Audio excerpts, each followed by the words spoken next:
mean, this is another Welsh word, but Minachlogdi, because now I almost learned to say it. Yeah, I love the name of our village, if that's okay, because I mean, and I know how to spell it obviously now, and yeah, Minachlogdi, what a name. Nothing like it. That's definitely come to my mind. Preseli, yes, I mean, you know, we live in Wales. Our children went to Welsh schools, which is I feel actually quite proud of. But they all know how to, you know, speak and read and write in Welsh. I personally found it really difficult to learn, but you know, I love the sound of it. I love listening, you know, other people speak Welsh. I think it's just I don't know, it's just very poetic and a very grounding language, I feel, compared to English. So English is very much heady language, you know, quite intellectual. I mean, that's obviously beauty in English, in every language, but you know, Welsh, I don't know, something, maybe that's came from, originated in Celtic, I don't know, it's the very old language that came worshipping the nature as such. So it's nothing like Welsh singing. I mean, yeah. So Minachlogdi. No, maybe I'm just saying it completely wrong. I'm sure my tutor was correct me, saying, "Mom, that's so wrong." But yeah, that's my favourite Pembrokeshire word. So before we arrived here, we lived in London, and before that I lived in a place called Kyoto in Japan. That's where I born and, you know, brought up, and I just, you know, just before here I was brought up in a city and lived in a city, and that's all I knew. That and also I've never thought of living in the countryside before, because I just you know, really enjoying and loved living in a buzz of the city, but somehow we, you know, ended up moving here in North Pembrokeshire, and also because we didn't have a house or anything, we just had electricity and a Dutch barn, and that's where we kind of like a semi-camped for almost 2 years, and that's also where I had La Luna. She was born in a Dutch barn. So that was just it's just more than a culture shock when I moved here, because, you know, not just moving into the village. I mean, we literally from the centre of London to here, and almost a camping in the middle of winter as well. With Laruna's big brother, and he was just before 2 years old, and so it was just, yeah, many things happening. The land, so it was quite intimidating. I was intimidated by the force of nature, because we moved here just after Christmas in the middle of winter, and I've never experienced such a noisy, gusty wind. I thought that was just a storm was arriving, but then the neighbours told us that it's just, that's what happens during the winter. We have, you know, regular gale and lots of rains and all that, as I didn't know before. but then we were young. I was young, and also starting a family. I just have that kind of energy to embrace a new adventure. And yeah, I've never felt the force of nature, which is like a seasons. It's like a springtime, because after that winter and then spring arrived, and you could just see all these bits of fresh greens emerging from the ground and the trees. I've never ever noticed that kind of force before I came here. Obviously I knew that there's, in Japan this season is very much celebrated, each season. So I know that of course it's spring comes and the summer and autumns and winters, but in the city it's in the background, but in the countryside it's very much comes to front of everything, and you cannot avoid it. Almost it's right in front of you, with such a force and the beauty. And it's just, I never felt so excited to see the arrival of spring, ever. And now we have been living here for nearly 20 years now, and that excitement still comes every spring, and that's definitely something I learned since I moved here, and I'm really grateful. And not just the spring, so the summer as well. You can feel it in the air, and all our family loves swimming in the sea and walking on the hills and mountains, and enjoys the lovely blue skies during the summer. And then autumn comes and you feel a little bit sad, but then after the busy summer you're kind of looking forward to the coziness of the dark winter. Then you get end of it, you get a bit fed up with all this rains and wind and darkness, and then spring comes again with just sounds of birds and daffodils and snowdrops, and all that is I feel like going back to being a child again. And I guess that's one thing, since I moved here, I became free to be more childish. I definitely found my inner child since I moved here, and which I'm so grateful. And I can see that child in other people's, like yourself. I feel like people here definitely knows this, that nature that we have around us. And yeah, there were like lots of fairies and gnomes in people that I never thought that existed before. Which is I think, yeah, the magic of Pembrokeshire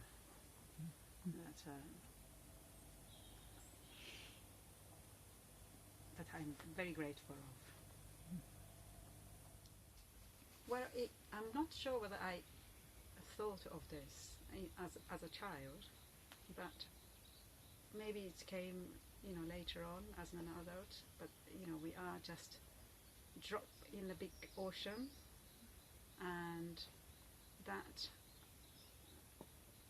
also like a little stars in a big space and universe, that you don't have to worry or hang up on like small little issues that you encounter in everyday life.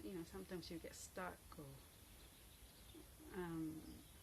you have problem with people or whatever, but sometimes, you know, you think you're just a, you know, little bits in big universe, that these little things that I worried about, it's maybe just doesn't matter, that, you know, you can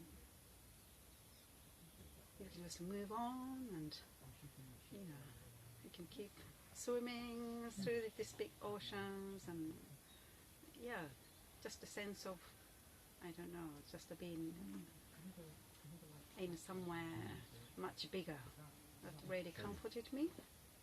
I think that's, maybe it's not mountain, but yeah, definitely in terms of sea, that definitely something I felt.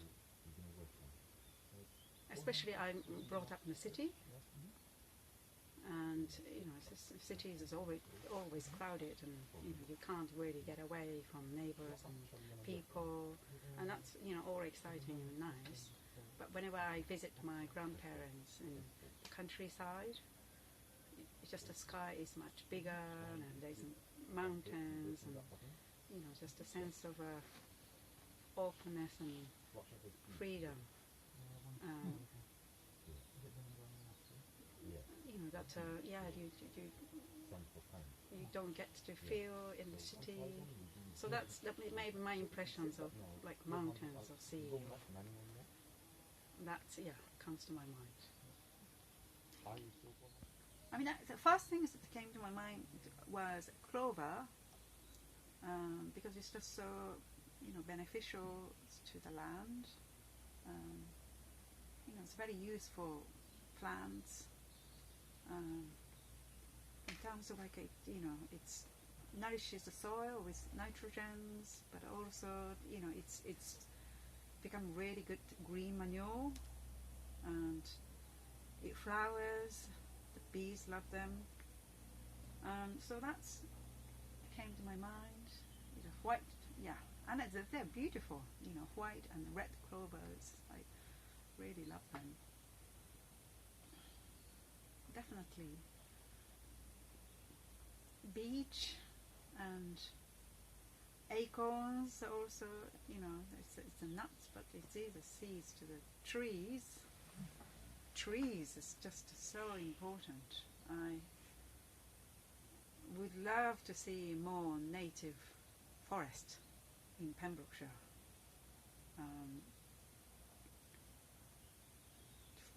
For the future, yeah, without a doubt, that seeds of the trees, so that, you know, beech nuts and acorns and hawthorns, you know, hazelnuts, you name it. Yeah, yeah, more than you know, seeds of the plants or flowers. That came to my mind. Too short? I don't know. Materials. Well, definitely a soil. And the compost, it's so important for gardening. And this is my sanctuary, the Politano. This is very much my train and my territory. That even my beloved cats are not allowed to come in. None of my beloved chickens. Oh, I love them, but oh, they're just, them and my gardens often don't go well together. So this Politanos, we finished building actually last year. So this is yeah, exactly 1 year old. And oh, I love growing vegetables. That's another thing I discovered since moving to countryside. Because I mean, back in Japan, you know, my parents didn't really have a garden as such. Although, you know, back at our house there was a shrine, and you know, this kind of nature's.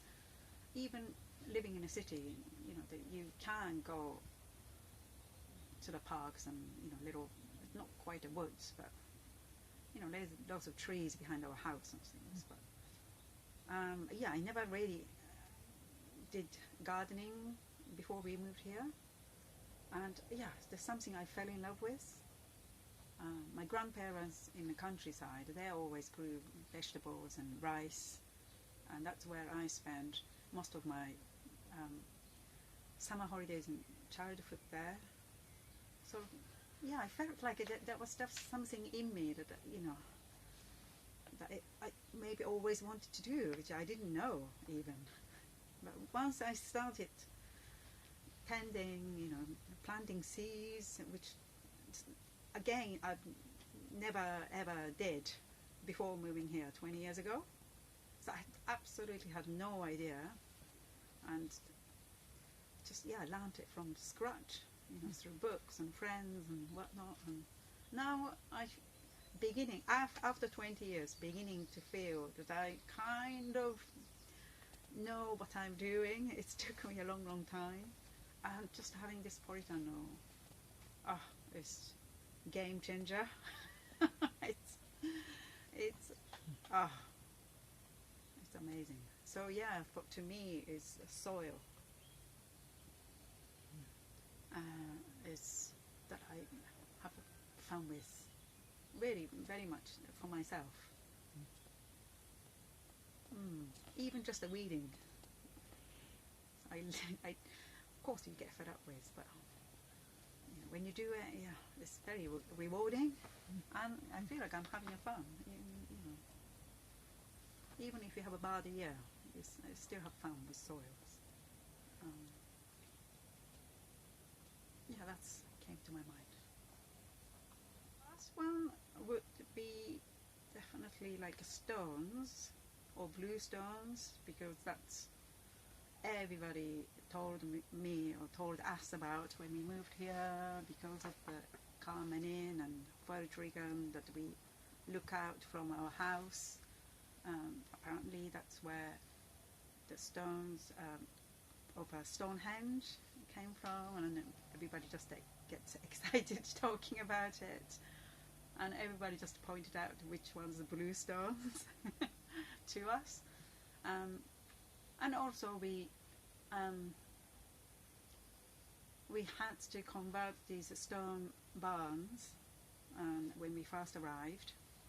That's, you know, just 10 years of building work, so we had to do, you know, converting our house and studios and our holiday cottages, and so yeah, he couldn't get away from stones. So yeah, stones, mud and the soils, that's another ones that you couldn't get away from once you move to countryside, or definitely a Welsh countryside. I've never ever seen so much mud in my life before we moved here. And water, so much water.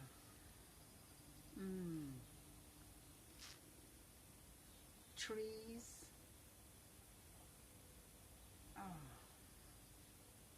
just amazing trees. Lovely big beech trees that we have it on our land. Yeah, beautiful, beautiful trees. Grass. God, it's just so much. You know, I've never lit wood burning stoves, you know, before we moved here. And because we were camping, I mean, we constantly lighting fires. And something I'm grateful that I learned to do. You know, now I'm at ease, just lighting a fire, which, you know, it's not like I do, but you know, yeah, all these elements that you have in everyday lives, that is something you know, don't get to do in the city, that just to, yeah, it's, comes natural to do, something to do in a countryside. Yeah, something just so deeply rewarding that makes you feel independent. And that's just a great feeling. Just moved on from that question, but yeah, all that, yeah. Do you feel the elements of nature? Like, stones, the soil, the water, fire, it's very, close to you. And so yeah, lots of things. But, I can't remember the question.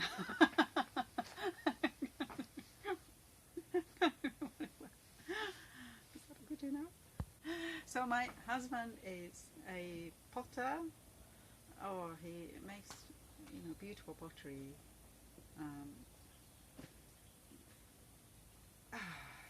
Yes, I love Robin's pots, and I'm really grateful that we use them daily at home. We often get the seconds, I have to admit, and we just try things out, which one works and which ones just don't. But it's a pleasure to use all these lovely potteries. It changes all the time. He doesn't stick to one style or the others. But anyway, yeah, we use it daily, and we have 3 children. And we always use the Robin's pottery. So sometimes it's very strange when I visit other people's houses, and they don't really have like stoneware potteries. Often just, I don't know, just the porcelain things or something you pick up from the shop, obviously. So then it reminds me, what a privilege that I have to be able to use, handmade potteries that, comes from home.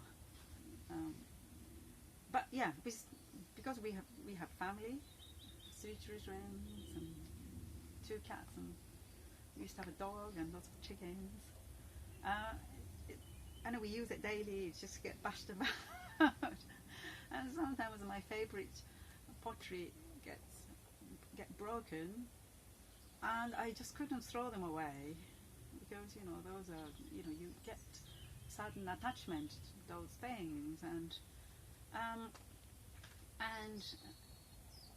then I remembered about 5 years ago, I just thought, why don't I just repair them? Never thought of doing it before, but somewhere I've seen or I read. As a child, I have seen them before. I come from Kyoto, where the pottery is very active. But even for Japanese people, this thing's called the kintsugi, which is traditional method, Japanese method to repair pottery. Some of my friends, they aren't really familiar with this. They have seen it before, but maybe they never met, or there's somebody who does it before. And I just looked into it, because we now have a powerful internet, which is really great. I got in touch with kintsugi craftsman in Tokyo. Yeah, he must be about the same age as me, but he has amazing website and YouTube channels, and also I could ask a few questions. So I did one little small workshops in Kyoto with actually La Luna, and fell in love with it. I thought that was just such a great thing. And also, when you use traditional method, you use materials called urushi, which is resin, to create lacquer wares, which is very much widely used in Southeast Asia's and Japan's and China and Korea. And urushi resins, it's been used thousands and thousands of years in Asia, and it's not really a dying craft, but compared to 200 years ago, definitely people use it. I guess it's less because it's natural materials. It's very hard to cultivate. These urushi trees only grows in Asia, and harvesting it is really hard work, labor intensive work.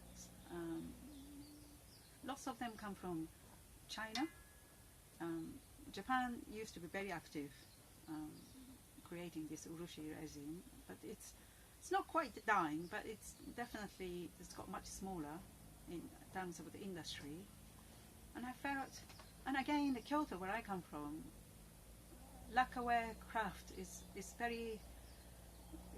well known and still quite active, and there are a few merchants still sells trays, this urushi materials, and I thought, I felt like a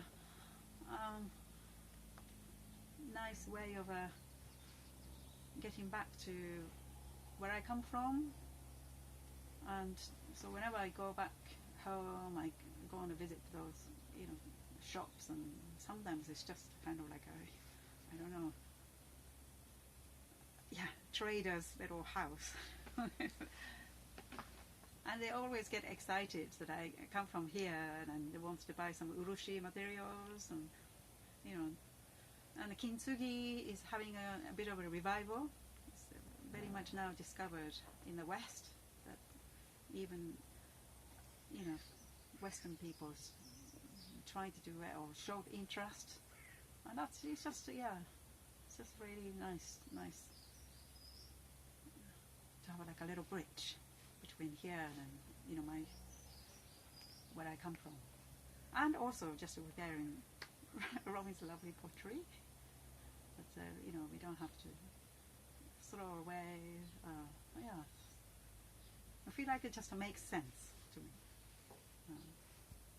Yes.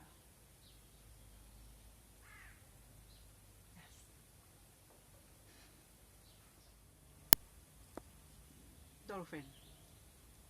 Or how they call it? Bottle something? Do you call them dolphin? I love being in the sea. I love swimming, I love snorkeling. It doesn't matter, it's cold. It's so cold. But that's something I enjoy and I miss during the winter. Of course, lots of my friends swim, throughout the seasons. My daughter does. She never misses swimming in the sea, no matter what weather, which seasons, which are, totally of my daughter. So definitely sea creatures that I would choose, without a doubt.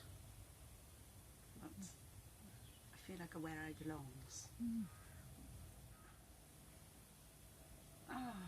And that's another thing I discovered since moving here. I always liked swimming, but swimming is something you do in a swimming pool or the summer holidays if you go to the seaside. But not more of it. I discovered the joy of swimming since we moved to Pembrokeshire. That's another thing I feel very grateful of. And I discovered that you don't have to try to be in the water.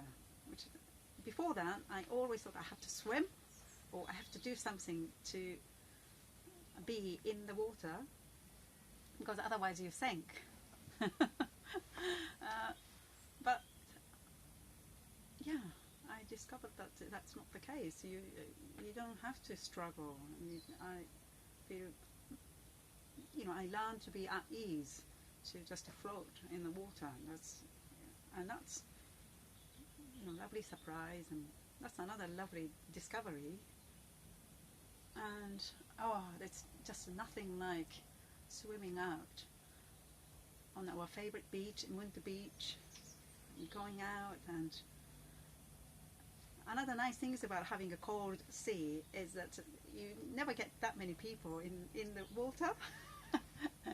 So you often have like a whole space out in the water for yourself. And it's just such a lovely feeling to just be in the midst of the ocean, and you just have a sky and hills beyond, and you can just dip in and out, and you feel like flying. All that I just really, really love. So yeah, without a doubt, I often love to become a dolphin. Easy questions. Actually, never thought of like 7 generations. I would go as far as maybe 2 or 3 generations, but somehow the 7th seems just as, maybe lack of imaginations, but it seems so far away that especially now that, with the advance of technologies, the world is changing so fast in the last, you say 100 years, but now it's, especially last 20 years, with discovery of internet, and now we have smartphones, and I'm here, I often video chat with my parents and all that. I mean, it was almost unthinkable 20 years ago, but it's only 20 years, and now everybody do it. And so 7th generation seems like I just don't know. I mean, we could be living in the moon or Mars.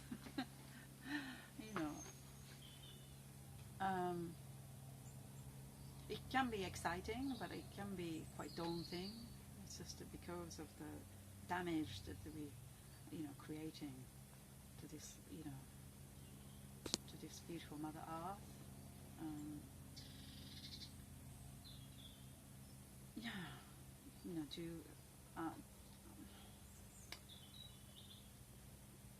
Are we wise enough to learn the lessons from the past so that we do things better, for the future? We all wish to, and we all want to leave the, amazing legacies, and, beautiful natures, and, clean air to breathe, and rich lands to cultivate, and all that. But I don't know. So you hear the positive news, and as well as devastating news, and we all should be thinking about sustainabilities and the future of the planet. But often human nature gets in the way, like politics and religion, and all that. Borders still get hung up on. So I don't know. Technology is advancing, but societies is advancing it together. At the moment I don't see it. There's always, when you see the great movement, and when we go forward, and then always it's get pushed back from human nature. I think we, because we are all such emotional creatures, we all think that, we make rational decisions and choices, but often emotional gets in a way, and to me, if you don't have strong, say, happy families to grow from,